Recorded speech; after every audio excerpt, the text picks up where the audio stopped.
Ok, bom dia a todos.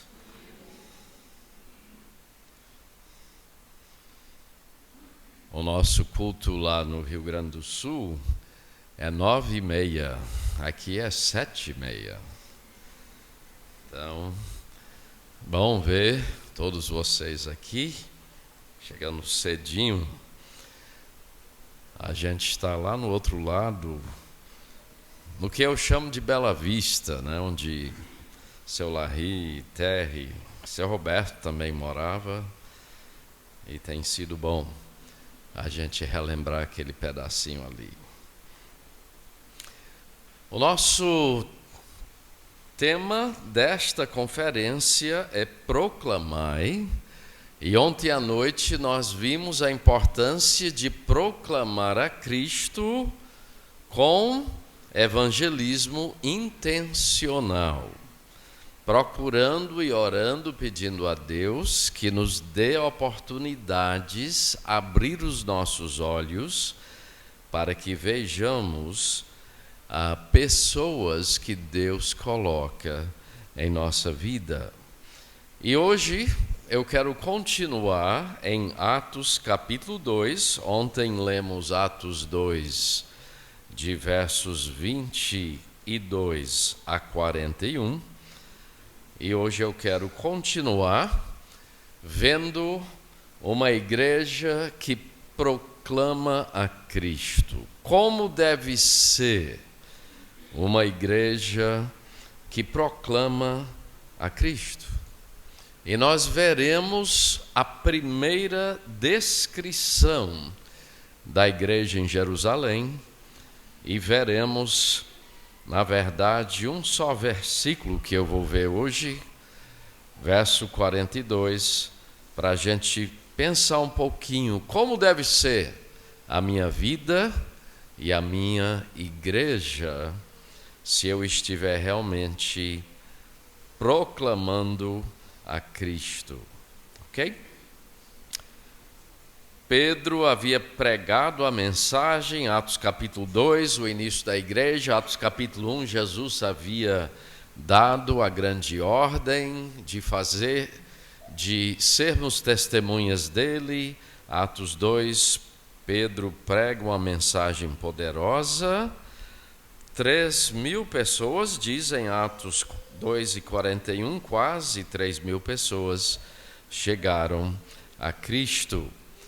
E aqui então nós veremos essa primeira descrição da igreja. Os que puderem ficar em pé, vamos nos colocar mais uma vez em pé.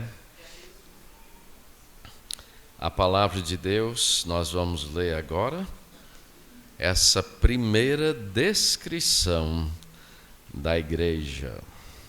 Esta era uma igreja que proclamava Cristo. Atos capítulo 2, versos 42 a 47, assim diz o nosso texto: E perseveravam na doutrina dos apóstolos e na comunhão, no partir do pão e nas orações. Em cada alma havia temor. Muitos prodígios e sinais eram feitos por intermédio dos apóstolos.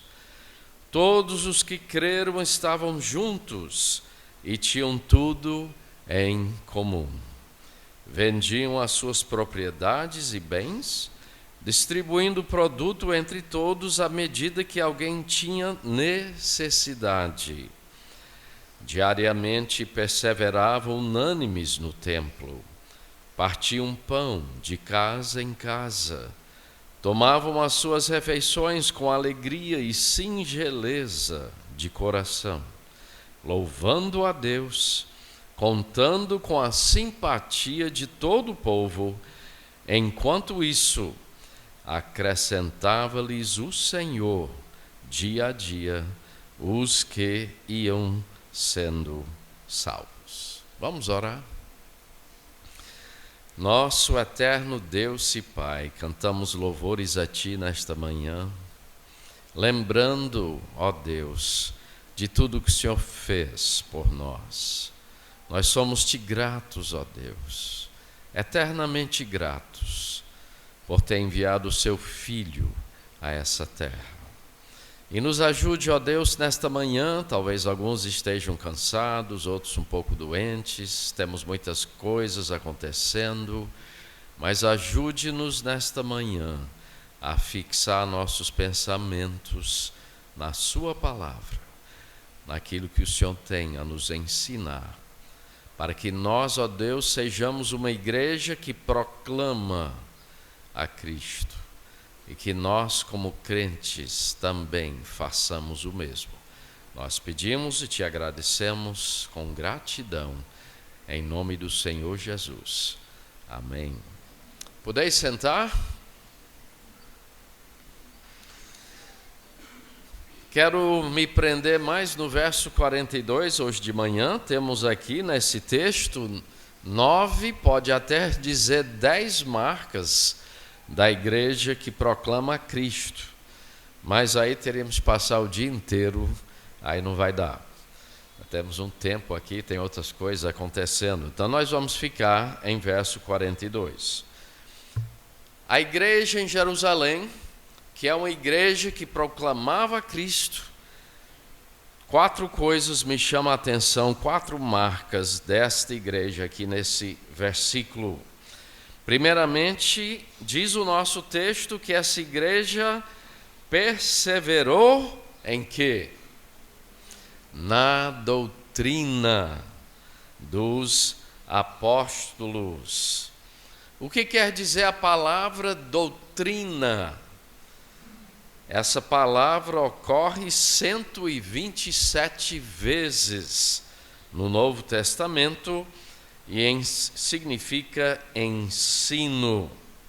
E eu lhe pergunto qual era a doutrina dos apóstolos, que hoje em dia tem muita gente, aqui talvez deve ter também, eu sei que lá no sul tem muitos, que se denominam apóstolos, mas a Bíblia aqui, quando a Bíblia fala de apóstolo, é aquele que andou com Jesus, quando ele estava aqui na terra 2000 anos atrás.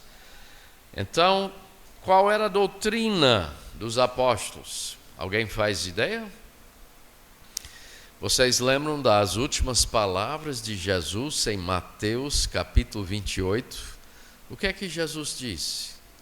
Ele disse aos seus discípulos: toda autoridade me foi dada no céu e na terra, ide, portanto, fazei discípulos. Hoje é a escola bíblica, então pode falar junto comigo.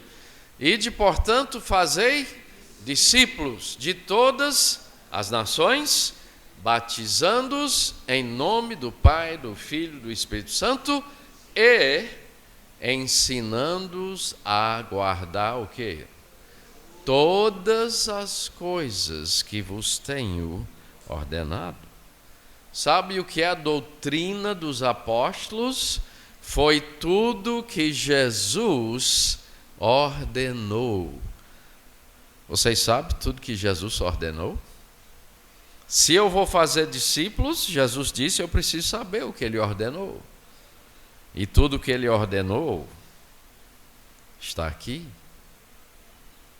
É só ler a Bíblia.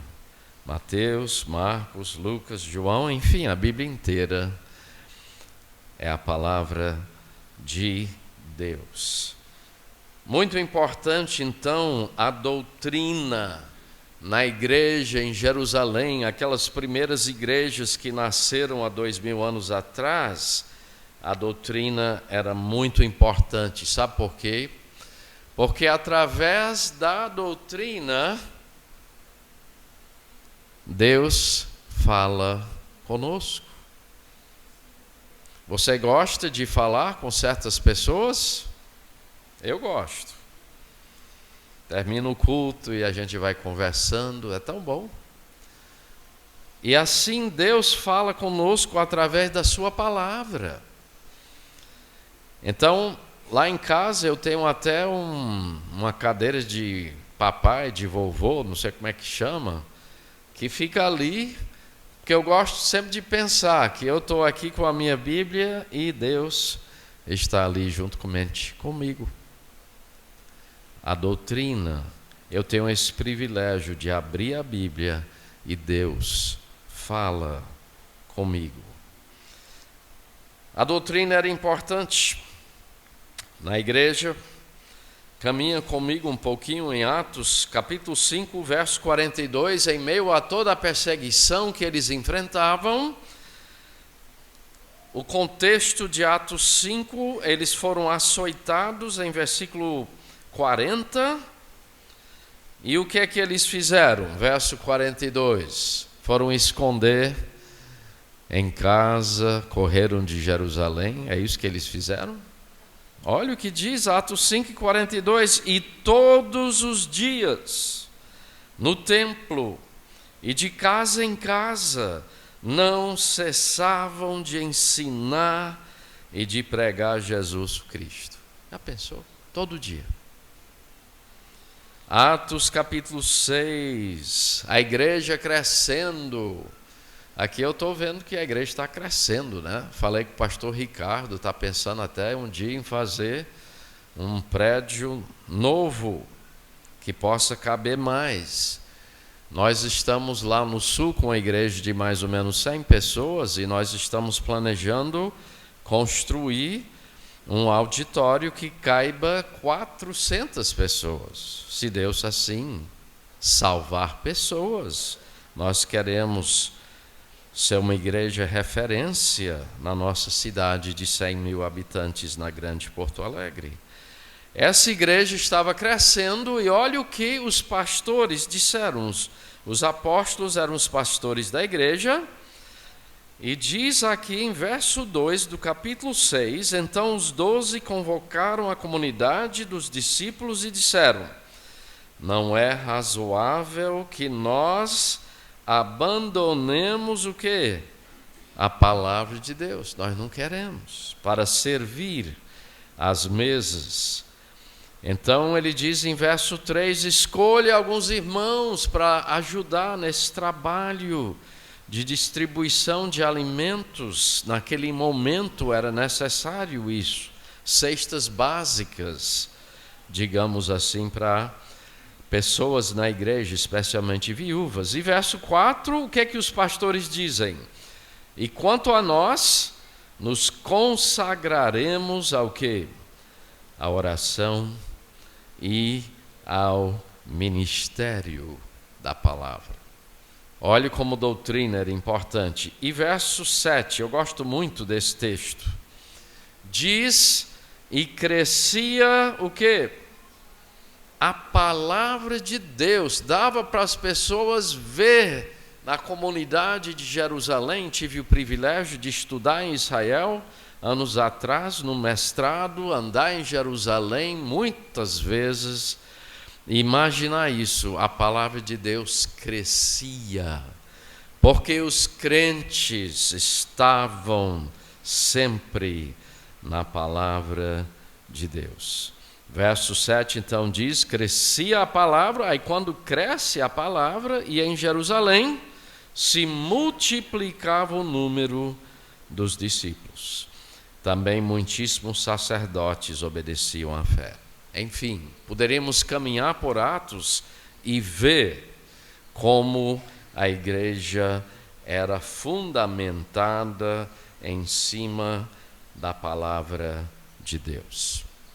Temos o privilégio, desde 2009, descemos ao sul do Brasil, a 3.600 quilômetros daqui, e nós tivemos o privilégio de iniciar a plantação junto com a nossa equipe. Pastor Fábio estava aqui, vi ele ontem, Pastor Hélio, vocês devem conhecer, e mais outros, a Pastor Leandro, nosso filho Pastor Marcos, também está lá, e mais outras pessoas.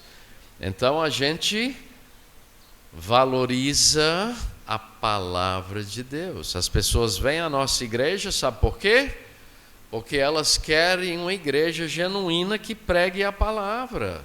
Muitas igrejas evangélicas, entre aspas, não têm uma base sólida na palavra de Deus. Tem louvor, tem oração, mas muitas vezes a palavra de Deus o pastor não estuda bem para preparar-se para ensinar a palavra. Muito importante, então, duas meninas, chama Guria, lá no sul, ali com a palavra de Deus. Ensine os teus filhos em casa. Abra a Bíblia para que os seus filhos aprendam como é tão importante a palavra de Deus. Jesus disse, quando foi tentado, primeira tentação, o que ele respondeu? Não só de pão viverá o homem, mas de toda palavra que procede da boca de Deus. Hoje de manhã, quando a gente foi sair lá do local onde estávamos, a irmã Fernanda estava sentada lá com o irmão Gilson e disseram, olha, você quer parar e tomar um cafezinho? É bom, né? Não sei que deu para você tomar café hoje, porque aqui a escola bíblica é cedo, né? A gente sempre tinha um ditado, a gente dizia assim, no Bible, no breakfast. Cadê a minha... Está aí. Vocês sabem o que é no Bible, no breakfast, não? Não tendo Bíblia, não tem café. Simples. Aí sempre a gente tinha aquele tempo de aprender na palavra de Deus. Será que as pessoas ao nosso redor, os nossos familiares, será que eles veem na sua vida e na minha alguém que valoriza a palavra de Deus? Ou será que eles veem que nós valorizamos outras coisas, né? Ganhar dinheiro. É bom ganhar dinheiro, não estou dizendo que é ruim, mas o que é que a nossa família vê que nós valorizamos?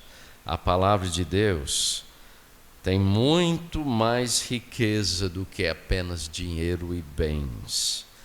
Então, precisamos aprender a ler a Bíblia. Como seria se vocês só comessem uma vez por semana? Hoje parece que vai ter alguma coisa, né? Um junta-panela.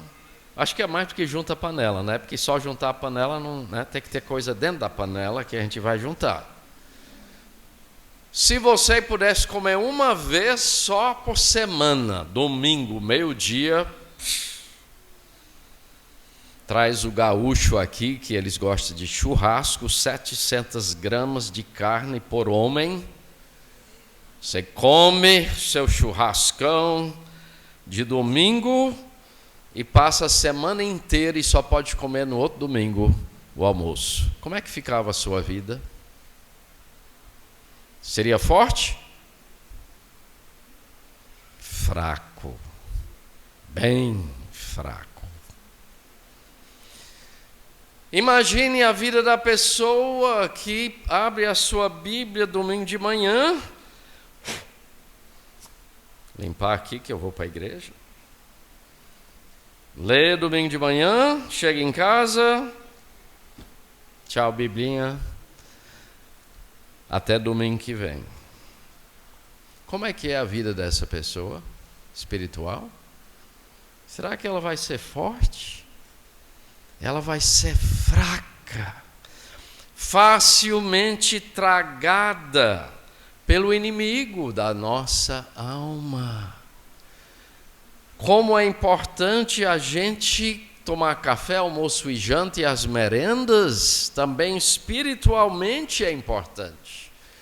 Eu como um churrasco lá no sul, não sou muito chegado a churrasco, cresci com uma tripinha assada, com franguinho, mas às vezes eu como alguma coisa lá. E depois de 4, 5 horas, o que acontece comigo? Bate fome. Mas se eu ler alguma coisa da palavra de Deus, ela pode me servir pela vida inteira. Tem coisas da Bíblia que eu nunca esqueci, que aprendi como criança, de uns 5 anos de idade. os meus pais sempre me ensinavam a palavra de Deus. Como é importante, então, a gente ter essa marca. Primeira descrição dessa igreja em Jerusalém, que perseverou na doutrina dos apóstolos. Segunda verdade, verso 42, essa igreja perseverou na doutrina e também perseverou em quê? Na comunhão. O que quer dizer essa palavra comunhão? Ocorre 38 vezes no Novo Testamento, e essa palavra refere-se à ligação íntima que nós temos com Cristo e os irmãos em Cristo. Às vezes a gente pensa que comunhão é a gente comer. É bom, comunhão dá para ter uma comunhão boa comendo, né? Ontem à noite estivemos ali com os irmãos, tinham umas redezinhas, uma coisa muito agradável. É bom. Coca-Cola e suco de caju, que a gente gosta, né? Raquel não tem caju lá no sul. Mas comunhão é muito mais do que só comer. Comunhão é aquela ligação íntima que nós temos com Cristo e os irmãos, compartilhando da palavra de Deus, pegando os pedidos uns dos outros, para que nós cresçamos juntos em união com o nosso Senhor Jesus. Será que essa igreja tinha comunhão? Atos 2, veja, 44. O que é que diz Atos 2, 44? Todos os que creram estavam o quê? Juntos. E tinham tudo em comum. Verso 46. Diariamente perseveravam unânimes no templo, partiam pão de casa em casa, tomavam as suas refeições com alegria e singeleza de coração. Essa igreja, ela tinha comunhão, era uma marca. As pessoas viam a importância destes irmãos estarem juntos. Olha ali em Atos 4 e 32, a segunda descrição da igreja. Atos 4 e 32, a igreja de Jerusalém diz assim: da multidão dos que creram era o quê? O coração e a alma. Já pensou? Ninguém considerava exclusivamente sua nenhuma das coisas que possuía, tudo, porém, lhes era comum. E diz no final do verso 33, em todos eles havia abundante graça. Essa igreja perseverava na comunhão. Os irmãos queriam estar juntos. Lá no sul do Brasil, o gaúcho gosta, ele tem uns costumes um pouquinho diferentes. Esse irmão que está em pé ali, o Foguinho, eles gostam de estar juntos, a gente conversando sobre a palavra de Deus. Agora eles acrescentam uma coisa que não tem aqui, é chamado chimarrão. Eu confesso que as primeiras vezes que eu vi, porque o chimarrão, eles têm um canudo comunitário.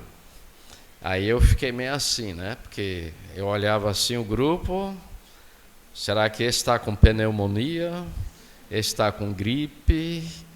E aí eles enchem como é que diz? A cuia. Aí eu entendi o que é ir de mala e cuia, Porque aqui a gente fala de ir de mala e cuia, mas a gente não faz. Mas lá eles têm a cuia junto com a mala, e eles vão sempre com o chima deles. Eles enchem, bota mate primeiro, enche, não tem açúcar nenhum, é um pouco diferente. Nós temos o costume de xarope de chá, que é muito açúcar dentro do chá e do café. Lá eles não têm. E aí o anfitrião é o primeiro, toma, aí depois ele passa. Eu tento ser logo próximo, porque eu não sei, eu fiquei com um pouco de receio no início, Mas depois de vários anos, estamos há 16 anos, eu fui parar para pensar, eu nunca adoeci com esse canudo comunitário. Então, não sei.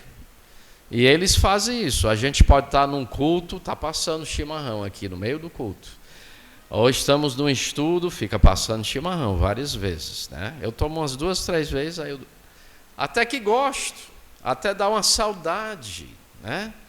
De ter um chima com os irmãos. Eles então fazem, aqui fica conversando e passando 2, 3 vezes e se tornam grandes amigos. Aqui são 2 dos irmãos, são alemães, estes têm alguns italianos e se tornam grandes amigos em Cristo. Nós vamos falando da importância.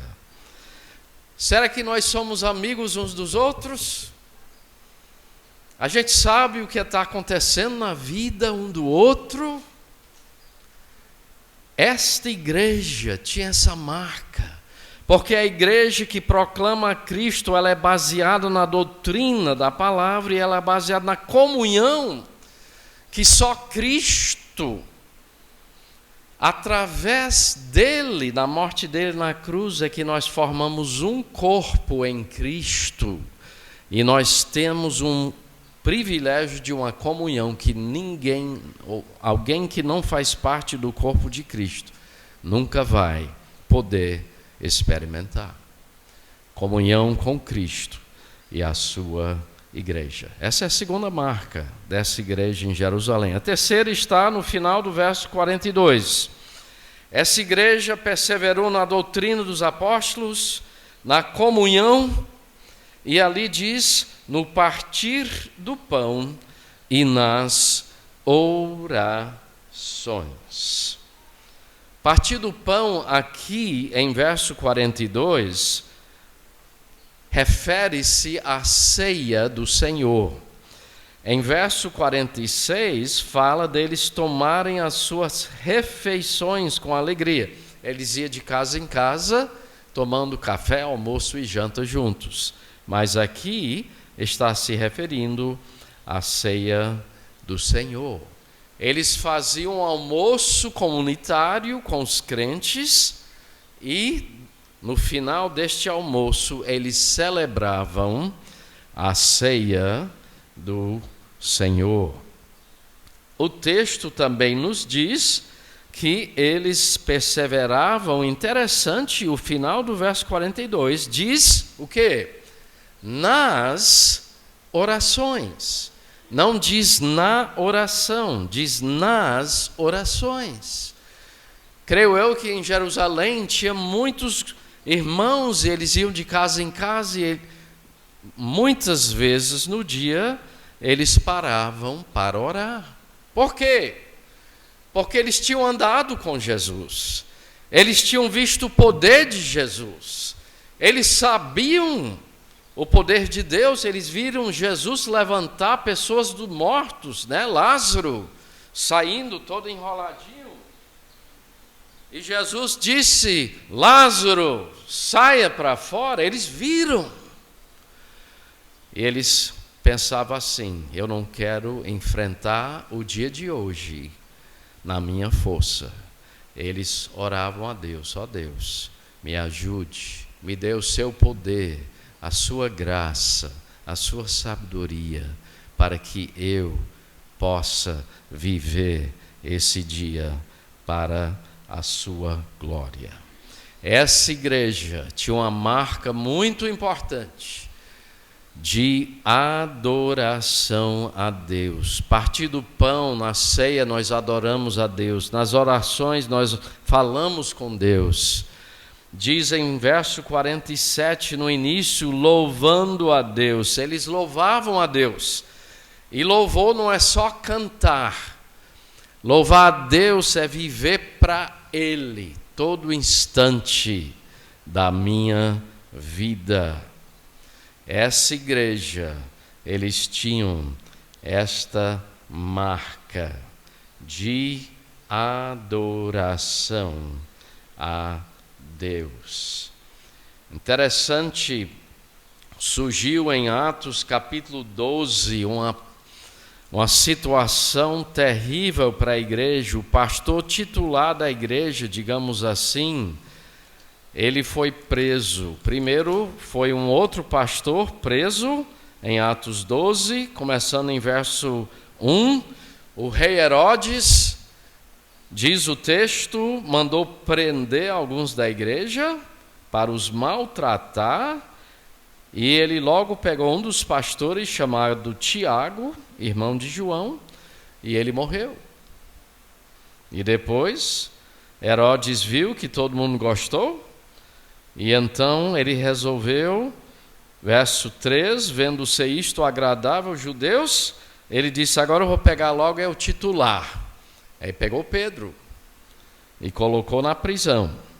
E versículo 4, eu acho interessante, quantos soldados estavam ali com Pedro? Você viu ali? Diz que lançou no cárcere com 4 escoltas de 4 soldados cada um.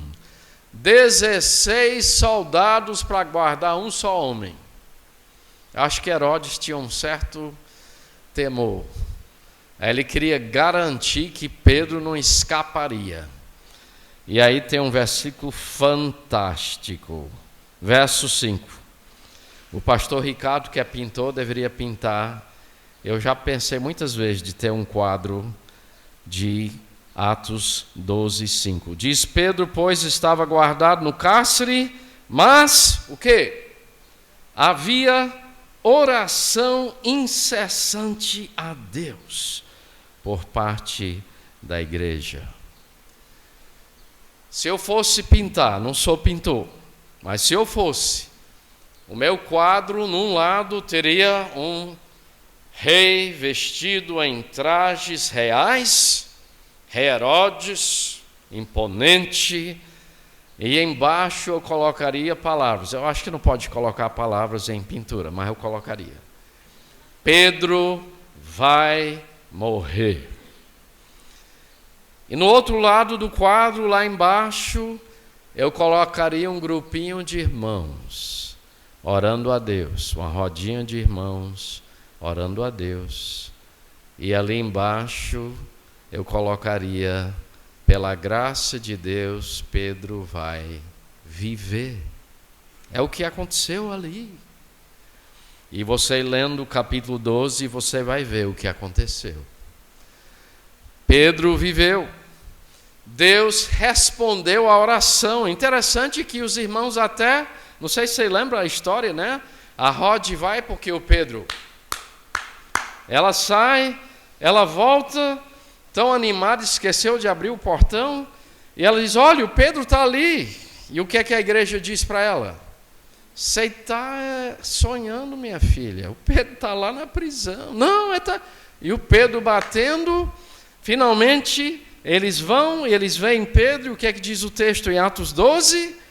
Eles ficaram atônitos. Eu acho tão fantástico isso. Sabe por quê? Porque a resposta da nossa oração depende de quê? Do caráter do nosso Deus.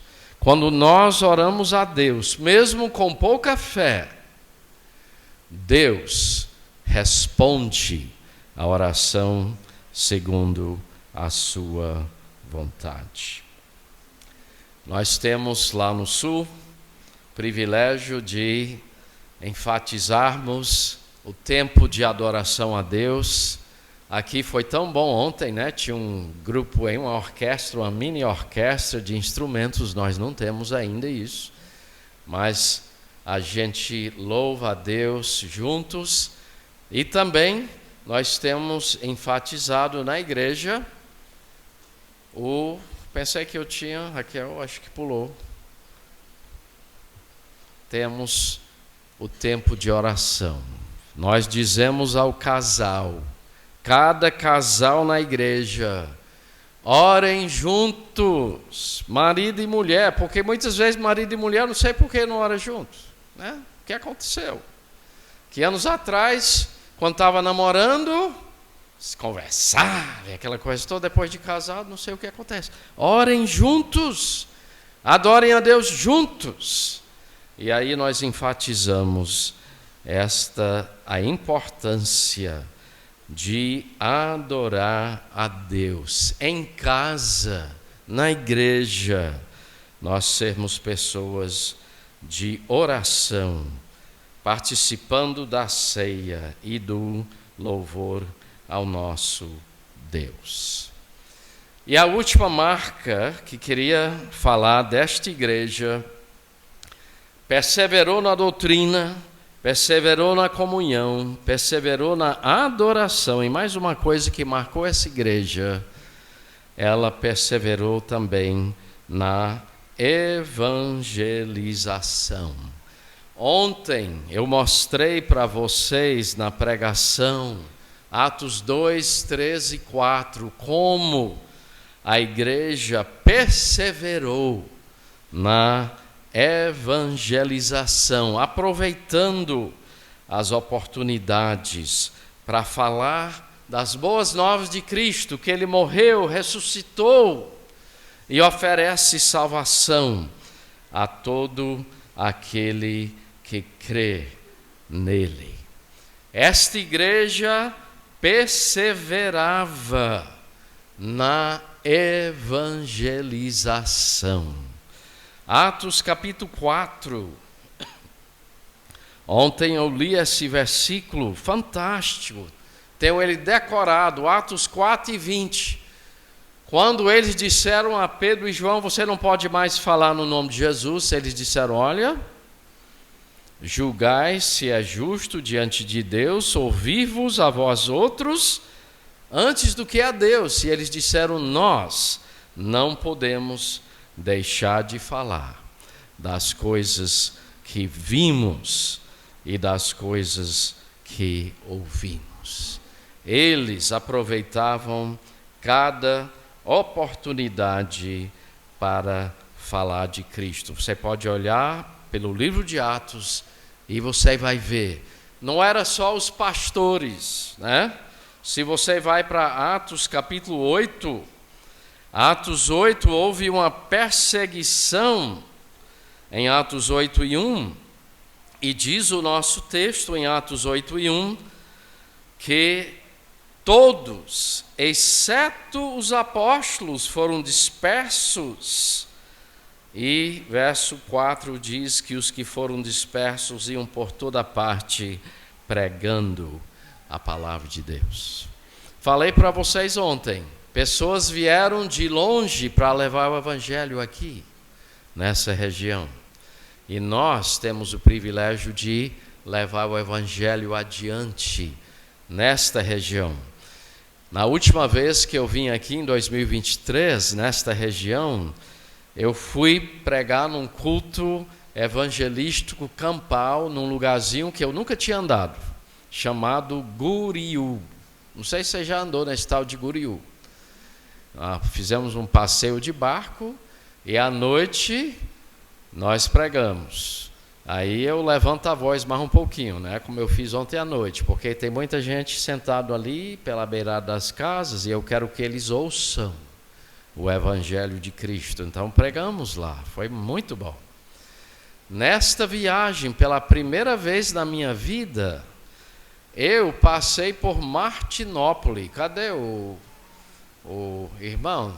Está aí, Márcio, que eu conheci ele uns tempos atrás, não me lembro que ano foi, comprei umas castanhas de você para levar lá para o sul. E antigamente a estrada ia por Coriaú, não tinha estrada boa ali por Massapê. Eu me lembrei do seu Geraldo Bergin, que começou a pregar em Massapê. Os meus pais casaram em Sobral e tive o privilégio de ir por lá, Senador Sá, passei em Martinópolis e eu pensei, hoje tem alguém que está levando o evangelho àquelas pessoas. Nós precisamos ter essa visão de levar o evangelho adiante, nos Guriús aqui da região, nos Martinópolis, que são cidadezinhas maiores, subi lá em cima, porque eu me lembrei de Meruoc. Eu disse, Raquel, eu vou subir lá para Meruoc. E fico pensando, quem Deus vai levar, enviar para esses lugares? Me lembro anos atrás de um lugarzinho aqui que eu vi a placa que diz solidão. A pessoa não precisa viver em solidão. A gente tem que levar Cristo lá em solidão, né? Tinha um baixio, tinha um bocado de córregos ali que eu não me lembro mais. De todos os córregos a gente falava de Cristo. Me lembro em 1973, eu tinha 17 anos. E nós fomos com o seu Ana e Dona Florença, na região que hoje é Preá. Fomos lá na praia, e aí descemos na praia para um lugarzinho chamado Vila Formosa. E eu me lembro de chegar nessa Vila Formosa, e eu olhei e eu disse, aqui, vamos fazer um culto aqui, seu Ana? Eu não estou vendo ninguém aqui. Só tem o seu Antônio e o Chagas, não tem mais ninguém aqui não. E os peixes, tinha muito peixe ali, mas aquela noite choveu de pessoas. Porque Deus vai levando a palavra dele. Tão importante, irmãos, é que nós tenhamos esta marca de levar o evangelho ao Senhor Jesus. Eu me lembro, anos atrás, tinha um lugarzinho aqui, que se não me falha a memória, era chamado, não sei se era o nome oficial, mas eu conhecia como Inferninho. Tinha esse tal de Inferninho aqui? E agora alguém levou o evangelho lá, seu Cosmo, eu acho que foi, não me lembro mais quem era uma pessoa. E aí o nome hoje é o quê? Alto Alegre, porque Cristo faz a diferença. Me lembro de ir para Sambaíba, quando não tinha quase nada lá em Sambaíba. E assim, Caiçara, eu me lembro que Caiçara era tão duro contra o evangelho anos e anos atrás. E hoje a gente vê o que Deus está fazendo. Existe uma urgência na evangelização.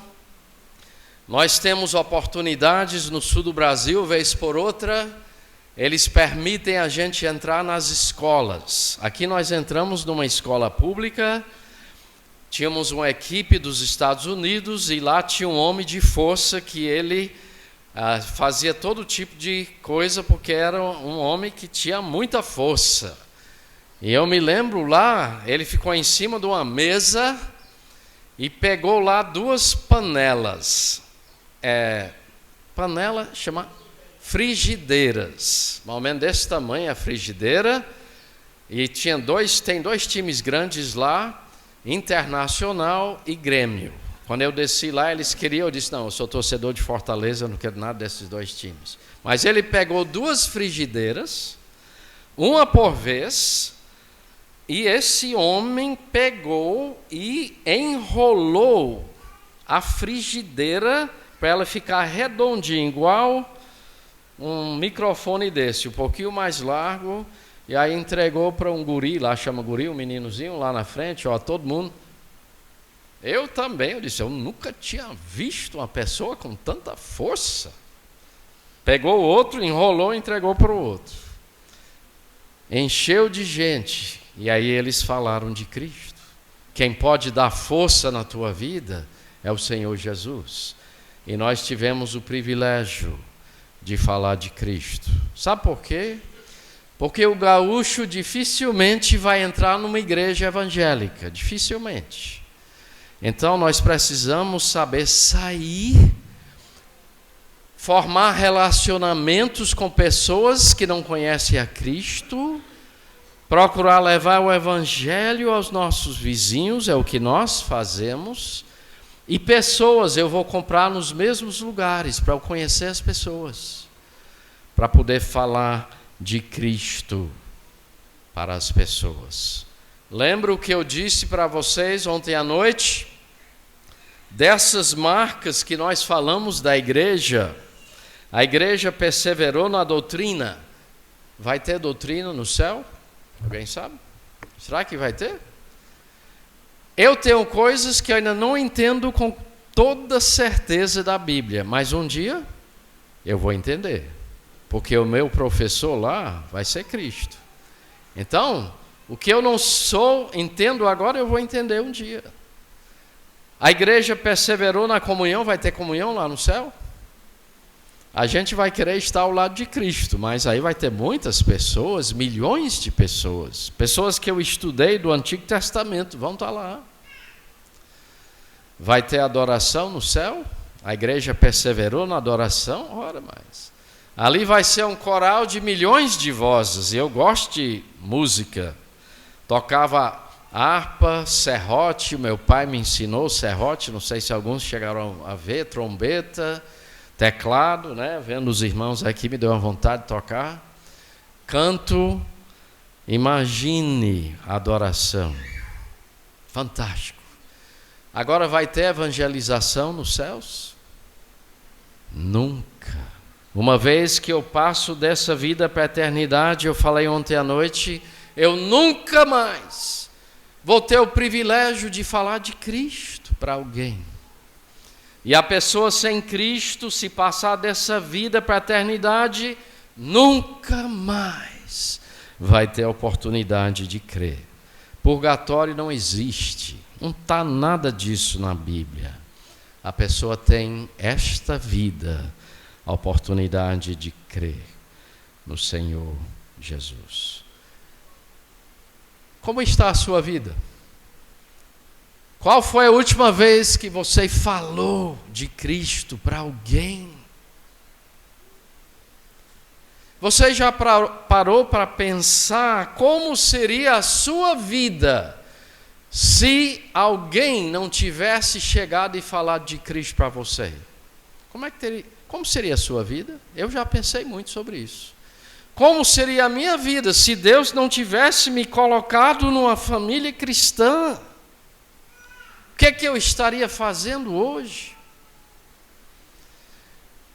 Da mesma maneira que você ouviu, leve este evangelho, viva este evangelho genuíno de Cristo. Concluindo então nesta manhã, aprendemos que a igreja que proclama Cristo, ela cresce na doutrina, na instrução, ela cresce na comunhão, ela cresce na adoração, tudo a Cristo, e ela cresce na evangelização das pessoas sem Cristo. E assim, se a igreja perseverar nestas qualidades, o Senhor cresce a sua igreja. Final de Atos capítulo 2 diz: e acrescentava-lhes o Senhor dia a dia os que iam sendo salvos. Eu não posso salvar ninguém. Anos atrás tinha até crentes em Filipe. Eu errei muito no início e depois eu fui ver que eu tinha que tomar mais cuidado para que apontasse as pessoas a Jesus. Jesus é o único que salva. Agora nós temos o privilégio de sermos instrumentos e vasos na mão dele. A igreja que faz o trabalho de Deus da maneira de Deus tem os resultados de Deus. Cristo disse: eu edificarei a minha igreja. E nós temos o privilégio de fazer parte desta igreja. Que sejamos uma igreja conhecida por proclamar a Cristo. Vamos orar. Nosso Deus e Pai, te agradeço que o Senhor, na sua infinita sabedoria, nos deu a sua palavra. Tudo que eu preciso para a vida e piedade está ali. Possamos crescer na doutrina, na comunhão, na adoração e na evangelização. Abençoe, ó Deus, os irmãos aqui, a gente veio conhecer alguns. Abençoe as famílias, agora haverá a consagração das crianças. Que possamos ensinar nossos filhos em teus caminhos. Nós oramos com gratidão, em nome de Jesus. Amém.